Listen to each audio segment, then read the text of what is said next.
మనం దైవంతో సహజీవనంలో ఇప్పుడు థర్డ్ పార్ట్కి వచ్చాము. సో రాకాళ్ళు, అదే బ్రహ్మానంద స్వామిగా మారిపోయేటువంటి రాకాళ్ళు సాధనలు చేస్తూ ఉన్నారు రామకృష్ణుల వారితోటి. ఆయనకు వాళ్ళ భార్య పిల్లాడు దూరం అయ్యారు, అన్నీ ఎదుర్కొన్నారు, అన్నీ ఎదుర్కొని ముందుకెళ్తున్నారు. అప్పుడు ఏం జరిగిందో చూద్దాం. తర్వాత వివేకానంద స్వామి కూడా ఆయనకు ముందే పరిచయం ఉంటుందన్నమాట ఆయనకి ఈయనకి మధ్య. వివేకానంద స్వామి ఏంటిదంటే బ్రహ్మ సమాజం అని అప్పట్లో వాళ్ళంతా నిరాకార దైవాన్ని కొలుస్తూ ఉంటారు. అంటే భగవంతుడికి ఆకారం లేదు, విగ్రహాలను ఎందుకు పూజించాలి, ఇలా కొంచెం వాళ్ళంతా హైలీ సొఫిస్టికేటెడ్ వీళ్ళు అనమాట. వాళ్ళంతా కూడా చాలా పెద్ద పెద్ద యూనివర్సిటీస్లో చదువుకున్న వాళ్ళు, గొప్ప గొప్ప చదువులు చదివిన వాళ్ళు. ఇప్పుడు వివేకానంద స్వామి కూడా చాలా గొప్ప చదువులు చదువుకున్నారు. ఆయన ఇంగ్లీష్ మాట్లాడితే అసలు అమెరికన్సే హడలిపోయారు, అంత గొప్ప ఇంగ్లీష్ మాట్లాడారు ఆయన. సో కాబట్టి వాళ్ళందరూ ఏంటంటే ఆ సొఫిస్టికేటెడ్ థింకింగ్ తోటి ఆ బ్రహ్మ సమాజం అనే దాన్ని నడుపుకుంటూ ఉంటారు. ఈయనకేంటి, బ్రహ్మానంద స్వామికి ఏంటి, ఈయన సాకార దైవాన్ని పూజించడం ఇష్టం. అంటే దైవం అంటే ఒక రూపం ఉంది అని అనుకుని, అంటే మన సమాజంలో కూడా అంతే కదా. ఇప్పుడు కొంతమంది ఓన్లీ మేము ధ్యానం చేస్తామండి, పూజలు ఎందుకండి అంటారు. ఎవరి పుర్రెకో బుద్ధి అంటారు కదా. ఎవరు ఏ మార్గంలో వెళ్ళినా భగవంతుణ్ణి చేరుకుంటున్నావా లేదా, భగవంతుని యొక్క అనుభూతి నీకు కలుగుతోందా లేదా, అది ఇంపార్టెంట్. అంతేకాని నువ్వు సాకార దైవాన్ని పూజిస్తున్నావా నిరాకార దైవాన్ని అనేది కాదు. కాకపోతే భగవద్గీతలో మనకి ప్రమాణం చూపించారు. భక్తి యోగంలో ఏం చెప్పారంటే అర్జునుడు సేమ్ డౌట్ అడుగుతాడనమాట. సాకార దైవాన్ని పూజించాలా నిర్గుణమా సగుణమా ఎలా పూజించాలి అని అడుగుతారు. అడిగితే శ్రీకృష్ణుడు వారు చెప్తారు, కాదు ముందు నువ్వు సగుణ ఆరాధన చెయ్యి, భగవంతుడు ఒక రూపం అని అనుకుని నువ్వు ఆరాధన మొదలుపెట్టు, మెల్లగా నిర్గుణం వైపుకి వస్తావు. నిర్గుణం వైపుకి రావాలంటే దానికి అధికారం ఉండాలి అని చెప్తారు. అధికారం అంటే ఏంటి అంటే భగవంతుని నామాన్ని ఇలా తలుచుకోగానే రోమాలు నిక్కపొడిచి మొత్తం ఏడుపు రావాలన్నమాట. అప్పుడు నీకు అధికారం వచ్చినట్టు. నామజపం చేయడానికి వెళ్తే నీకు మాల కింద పడిపోతుంది, నువ్వు జపం చేయలేవు. అంతటి స్థితి కలిగితే అప్పుడు నువ్వు నీ మనసు ఆటోమేటిక్గా నిరాకారం వైపు వెళ్ళిపోతుంది. అప్పుడు నువ్వు యోగ వాసిష్టం అలాంటివన్నీ అర్థం చేసుకోగలుగుతావు. అంతేగాని నేను ముందే బద్ధకంతో కొంతమంది నేను పూజలేం అక్కర్లేదండి మేము ధ్యానం చేస్తాము అని కళ్ళు మూసుకొని అలా కూర్చుంటే అనుభూతులు ఏమీ జరగవన్నమాట. మనకి ప్రోగ్రెస్ కూడా ఉండదు స్పిరిచువల్ లైఫ్లో. కాబట్టి ఎలా వెళ్ళాలో స్టెప్ బై స్టెప్ అలానే వెళ్ళాలి. కాబట్టి చూద్దాం మనం. కాబట్టి ఇక్కడ ఏం జరిగింది, వీళ్ళ డిస్కషన్ చూద్దాం మనం. సాకార దైవమందు విశ్వాసం గల రాఖాల్ శ్రీరామకృష్ణులతో కలిసి కాళీ కృష్ణ ఆలయాలు సందర్శించేటప్పుడు ఆ దేవతలకు సాష్టాంగ ప్రణామం చేసేవాడు. ఇది బ్రహ్మ సమాజ సాంప్రదాయానికి విరుద్ధం. దేవతలకు మొక్కకూడదు అంటారు కదా బ్రహ్మ సమాజం వాళ్ళు. కాబట్టి అప్పుడేమైంది, నరేంద్రుడు అంటే వివేకానంద స్వామి యొక్క పూర్వనామధేయం అనమాట. ముందు ఆ నేమ్తో ఉండేవారు స్వామి.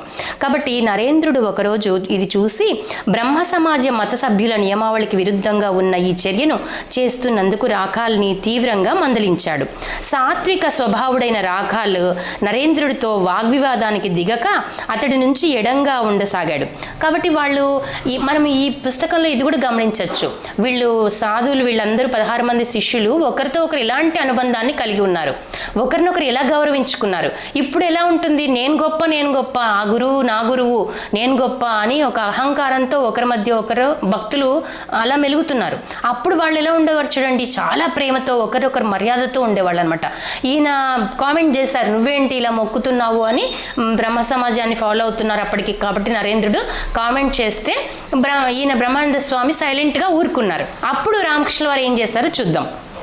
అయితే ఏమైంది, వాగ్వివాదానికి దిగక అతడి నుంచి ఎడంగా ఉండసాగి కొంచెం గ్యాప్ మెయింటైన్ చేస్తూ వచ్చాడనమాట నరేంద్రుడితోటి బ్రహ్మానంద స్వామి.